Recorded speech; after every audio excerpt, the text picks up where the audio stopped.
আজকের এই বিশ্লেষণে সবাইকে স্বাগত। প্রতারণা নাকি কূটনীতি? চলুন আজ এমন একটি অদ্ভুত আর চরম বিশৃঙ্খল ঘটনার জট খোলা যাক, যেখানে আপাত দৃষ্টিতে মনে হওয়া একটা খুব সাধারণ শান্তিপূর্ণ কূটনীতিক সাক্ষাৎ আসলে সুনিপুণভাবে লুকানো কোনো গুপ্ত হত্যার চেষ্টা ছিল কিনা তা নিয়ে বিশাল প্রশ্ন উঠেছে। বাইরে থেকে যা একদম সাদামাটা মনে হয়, তার গভীরে ঠিক কতটা চক্রান্ত থাকতে পারে, চলুন ধাপে ধাপেই সেটাই আজ উন্মোচন করা যাক। আমি যখন বাইরে ছিলাম তখন দেখেছি কিভাবে জাদুটোনা করা হচ্ছিল। চতুর্থ শিষ্যের এই একটা মারাত্মক অভিযোগ পুরো ঘটনাকে একেবারে উল্টে দেয়।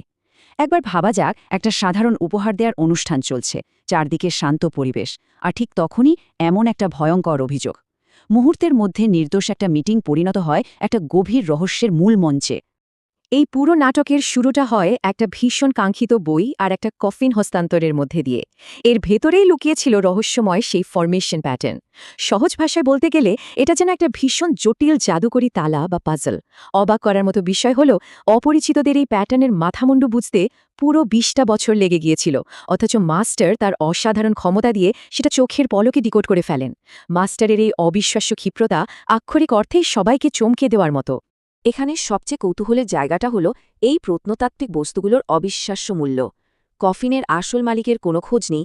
এই ব্যাপারটা কিন্তু প্রমাণ করে যে এই তথাকথিত ফ্রি উপহারের পেছনে খুব সম্ভবত গভীর কোনো চক্রান্ত আছে। দুনিয়াতে এত দামি জিনিস যখন কেউ একেবারে বিনামূল্যে হাতে তুলে দেয়, তখন মাস্টারের মতো একজন ঝানু আর অভিজ্ঞ মানুষের মনে সন্দেহ জায়গাটাই তো স্বাভাবিক, তাই না? কারণ আমরা সবাই জানি অমূল্য জিনিস কখনো বিনা স্বার্থে দেওয়া হয় না। ঠিক এই জায়গাটাতেই আসল মানসিক দ্বন্দ্বটা শুরু হয়। একদিকে ওই অপরিচিতরা দাবি করছে যে তারা নাকি শুধু মাস্টারের কিংবদন্তি তুল্য নবম র্যাঙ্কের শক্তি, যা আসলে এক অসীম ঈশ্বরতুল্য ক্ষমতা, সেটা স্বচক্ষে দেখতে চায়। কিন্তু মাস্টার মোটেও বোকা নন। তিনি অত্যন্ত যুক্তিভাবেই সন্দেহ করছেন যে এটা আসলে ওই অপরিচিতদের দেশের দিক থেকে আসা কোনো নতুন শত্রুতামূলক আক্রমণেরই সুকৌশল ছক। এই দুটো বিপরীত দিক পরিস্থিতিকে চরম উত্তেজনার দিকে ঠেলে দেয়। আর ঠিক তখনই যেন কূটনৈতিক মুখোশটা খসে পড়ে। অপরিচিতরা গলা ফাটিয়ে চিৎকার করছে, আমরা শান্তিতে এসেছি, নিজেদের একদম নির্দোষ দাবি করছে। অথচ ঠিক সেই মুহূর্তে তাদের নিজেদের নিয়ে আসা বিশাল পরিবহন পাখিটা পুরোপুরি পাগলাটে হয়ে ওঠে এবং সেক্টর অপর ভয়ানক এক আক্রমণ শুরু করে। মুখে শান্তির বুলি, আর কাজে এমন দানবীয় ধ্বংসযজ্ঞ। এই আকাশ পাতাল তফাৎ পুরো ব্যাপারটাকে আরও ১০০০ গুণ বেশি সন্দেহজনক করে তোলে। ঘটনাটা আসলে কতটা দ্রুত ঘটেছিল সেটা একটু হিসাব করা যাক।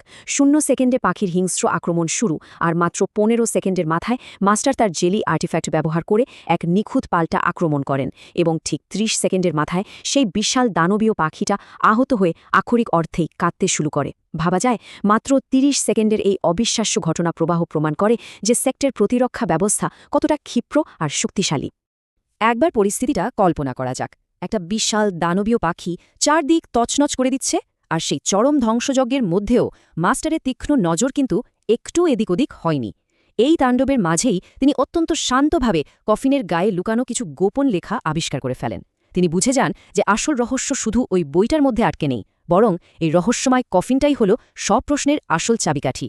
সবচেয়ে চমকে দেওয়ার মতো বিষয় হল, সেক্টরের সদস্যরা মিলে কিভাবে একটা নিখুঁত কম্বো অ্যাটাক করে এই বিশাল বিপদটাকে নিমিষেই শেষ করে দেয়। এটা ছিল একটা অসাধারণ টিমওয়ার্ক।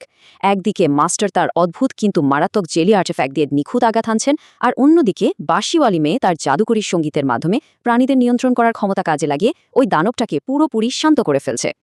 আর ঠিক এখানেই চরম নির্মমতা আর মজাদার হাস্যরসের এক অদ্ভুত সংমিশ্রণ দেখা যায়। অপরিচিতারা যখন মরিয়া হয়ে বলছে যে সবটাই ভুল বোঝাবুঝি, প্রাণ ভিক্ষা চাইছে, তখন তৃতীয় শিষ্য তাদের কোনো কথার তোয়াক্কা না করে আমার কচু বুঝবে বলে তার নির্মম মারধর চালিয়ে যায়। সে কোনো কূটনীতিক নিয়মকানুনের ধার ধারে না, শুধু মেরেই যায়। এটা একদম পরিষ্কার করে দেয় যে এই সেক্ট কোনো ধরনের বিশ্বাসঘাতকতাকে এক বিন্দুও ছাড় দেয় না। এখন যদি একটু গোয়েন্দাদের মতো প্রমাণগুলো বিশ্লেষণ করা যায়, তাহলে এক বিশাল ষড়যন্ত্রের পর্দা ফাঁস হয়। ওই যে চতুর্থ শিষ্য, সে এক অভাবনীয় তথ্য জানিয়ে দেয়। মিটিং শুরু হওয়ার আগেই ওই অপরিচিতরা নিজেদের পাখির ওপর ইচ্ছাকৃতভাবে কালো জাদু করেছিল। স্পেলটা এমনভাবেই দেওয়া ছিল যাতে পাখিটা অন্ধ রাগে আক্রমণ করে বসে। তার মানে এটা মোটেও কোনো অনাকাঙ্ক্ষিত দুর্ঘটনা ছিল না, বরং পুরোটাই ছিল একটা সুপরিকল্পিত আর সাজানো নাটক। আলোচনার একেবারে শেষে এসে ওই সবচেয়ে বড় প্রশ্নটাই আবার সামনে এসে দাঁড়ায়। পাখির এই উন্মত্ততা কি সত্যিই একটা দুর্ভাগ্যজনক দুর্ঘটনা ছিল, নাকি এটা ছিল একটা অত্যন্ত সুনিপুণভাবে পাতা ফাঁদ, যা মাস্টার অনেক আগে থেকেই বুঝতে পেরেছিলেন? সাধারণ চেহারার আড়ালে যে কত গভীর চক্রান্ত লুকিয়ে থাকতে পারে, এই ঘটনাটা তারই একটা নিখুঁত উদাহরণ। এই রহস্যের উত্তর খুঁজতে গেলে নিশ্চিতভাবেই সামনে আরও অনেক চমকপ্রদ তথ্য বেরিয়ে আসবে।